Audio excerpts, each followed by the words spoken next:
சிவபெருமானுடைய குடும்பமே பாருங்களேன், நம்ம குடும்பம் மாதிரியே இருக்கும். ஒரு கணவன், ஒரு மனைவி, 2 குழந்தைங்க. ஒரு குழந்தை ஞானத்தின் அடையாளமா இருக்கும், இன்னொரு குழந்தை குறும்பின் அடையாளமாக இருக்கும். வீட்டுல நம்ம வீட்டு பிள்ளைங்கள் எப்படி இருக்கிறாங்க, அது மாதிரியே சிவபெருமான் குடும்பத்திலே இருக்கிறாங்க. அதுல ஒரு ஆச்சரியம் நீங்க கவனிச்சு பாத்தீங்களா? சிவபெருமானுடைய வாகனம் என்னது? காளை வாகனம். அம்பாளுடைய வாகனம் சிம்ம வாகனம், அவ சிம்ம வாக்கிங். பிள்ளையாருக்கு மூஞ்சுரு எலி வாகனம், முருகனுக்கு மயில் வாகனம். ஒரு குடும்பத்துல 4 பேர் இப்படி இருக்கிறாங்க. எங்கேயாவது சிங்கத்துக்கும் காளமாடுக்கும் ஒத்து போகுமா? எங்கேயாவது ஒத்து போகுமா?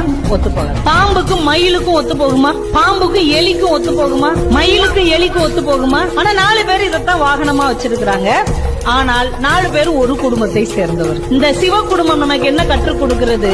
மனசுக்குள்ளே சகிப்புத்தன்மையும் அன்பும் ஒற்றுமையும் இருந்தால் எப்படிப்பட்டவர்களாக இருந்தாலும் ஒன்றாக வாழ முடியும் என்கின்ற ஒரு மாபெரும் தத்துவத்தை சிவபெருமானுடைய குடும்பம் நமக்கு கற்றுக்